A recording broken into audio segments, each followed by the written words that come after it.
2021 CR 2437 for the offense of failure to stop and render aid serious bodily injury on March 21st, 2022 for a period of 10 years. Is that you? Yes, sir.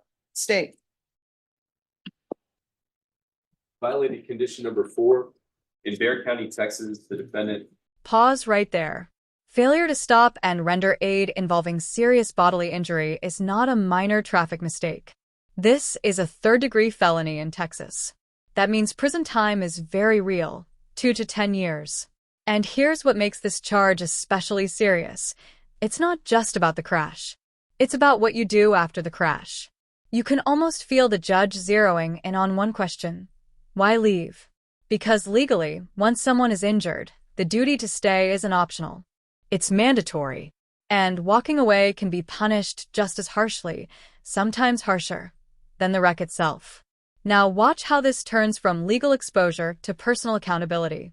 James Madrone did then and there fail to report to the supervision officer as directed for the months of January and December 2023 in violation of condition number 4. How do you plead to that? True or not true? True, Your Honor. State. Your Honor, we waived the other violations alleged in the motion. No objection. All right.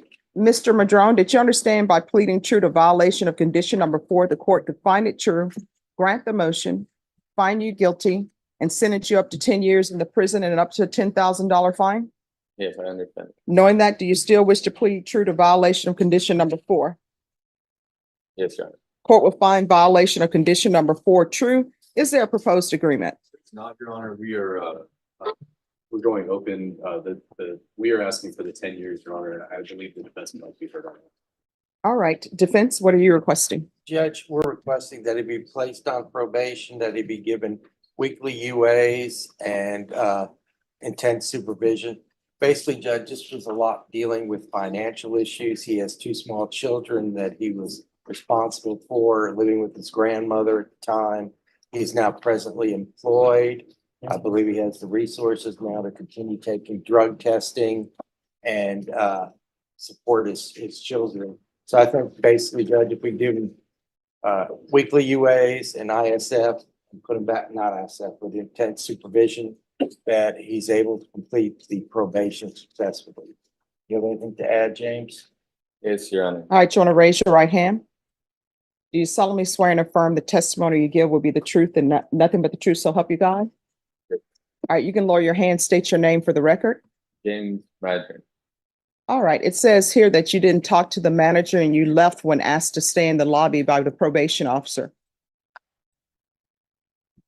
Your Honor, I was my grandmother, thankful for her that she helped me with my burdens when I had to do these reports and everything, and she would have my kids in the car while I'll be reporting.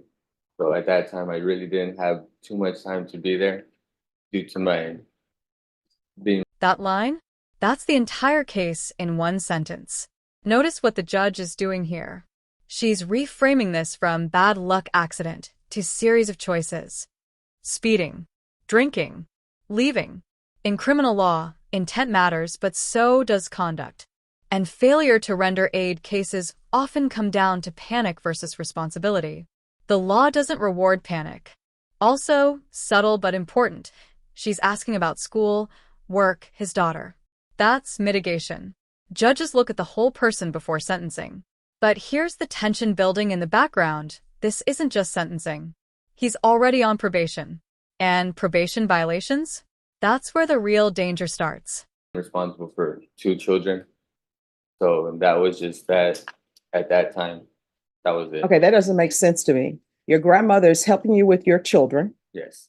And how old are your children? 3 and 1. All right, so she's helping you with the 3 and 1 year old. So you're telling me your grandmother drives you to see your probation officer. Yes. And then says, I can't wait. Yes, Your Honor. That doesn't make any sense to me. It's just like I have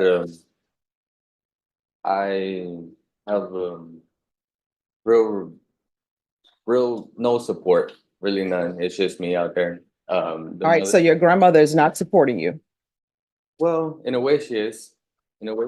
All right, and then it says that they tried to have virtual meetings with you and you kept rescheduling and they allowed you to reschedule it and reschedule it and reschedule it. Again, I had financial burdens. So you didn't have a cell phone? No. You couldn't get a ride by via bus? Your Honor, my grandma lived in Leon Valley and then she moved over there by Lackland Air Force Base. And I did not have reliable transportation. Oh, no, I know for a fact that there's transportation by via for Lackland. Oh. And you know how I know there is that? Because one time I made a mistake and got on the looper, which I believe is the 510, and it takes you all around the city. And I was like, wow, this is where the bases are. Yes, but where I had to report was over there by 1604 in Bandera, which Via. yes, Your Honor. They canceled that bus route. I know it sounds like if I'm making it up or not, but yes, they did cancel that bus route for that reason. That drive was very, very extreme. Did you pick up the phone, call probation and say, hey, this Yes, is Your where Honor. I am? Okay. Yes, sir. All right. Any other questions? Mr. Madrone, my name is Hank Wilkins. If I ask anything you don't understand, just let me know and I'll try and rephrase it, okay? Do you know the last time you reported? The last time I reported was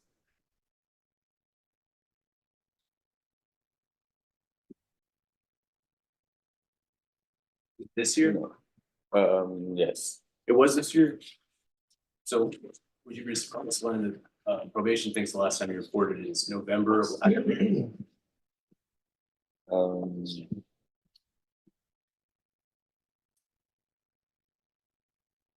Did you ever do the CATS theft course? No, Did you do the CATS 2 theft course? no, Did you do the moral recognition therapy? no. Did you do anything on probation? I had parenting classes that were available online, which I did do, and it waived over my community service. I'm sorry to interrupt. How can you do the parenting classes online, They but were you for can't free. report? No, but you can't report to probation online. Explain that to me. I did report to probation online every time I had a Zoom meeting. And when it was in person, it was hard for me to be able to report due to my lack of transportation. Do you remember telling probation in January of this year, they're not gonna do anything? No, Do you remember telling them, I know the judge will reinstate me? no. You understand that when you pled to this offense, that's a 3rd-degree felony, right? You're looking at up to 10 years in prison. Yeah, I do understand. Yes, I understand. And you knew that, and you still didn't do these conditions of probation, right? You didn't do the No. moral recognition therapy? Not that I had faced financial burdens. So I did not have support from the mother of my children. She was attending school at the time. But now I have a reliable job. I have the means to prove to the court that I could be responsible in finishing my term with the probation. Seems like the easiest thing to do would be to report, though. You didn't report it all this year, right? No, because she said that she was gonna file a motion to revoke, and I had said that, okay, that we have to do what we have to do. That's simple. That's what I had said in that response. I pass the least, John. Nothing further, Your Honor. All right. Probation. Was there any restitution for Elise Perez and Kimberly Soto?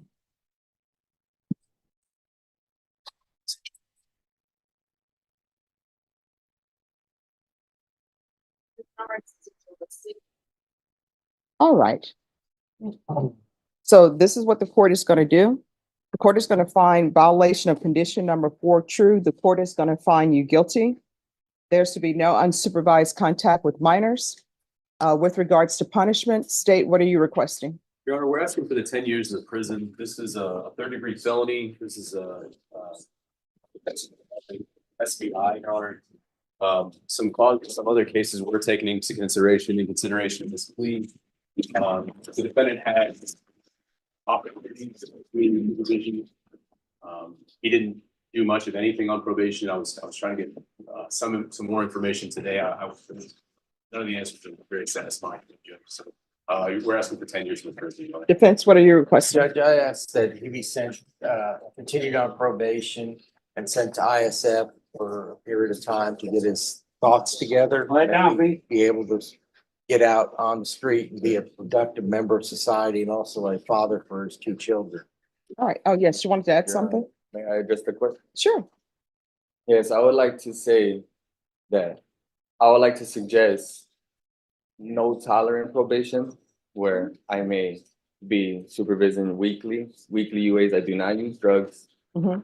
And or an outpatient program, intense outpatient program that I can prove to the court where I can be responsible in completing my probation successfully. Okay. All right, this is what the court is going to do. As previously stated, the court is finding violation of condition number 4 true. The court is going to find you guilty. The court will sentence you will sentence you to 8 years in the prison. There's to be no unsupervised contact with the minors. Court will give you credit for any time served, and the court will request the therapeutic community. Did you review the trial court certification of defendant's rights to appeal with your attorney? Did you understand it, and did you sign it? Yes. All right. You do have a limited right to appeal, and that right to appeal is as it relates to the allegations in the motion, not the fact that you were on deferred adjudication. Do you understand? All right. Good luck to you. We can go off the record. Here's the thing. I can't force them to place you in the therapeutic community. You'll have to request that. And then it's completely up to them whether or not they place you in the therapeutic community. Your Honor, what was the consequence again? Oh, you're going to prison for 8 years. I'm going to prison for 8 years, Yes. and that's the done deal.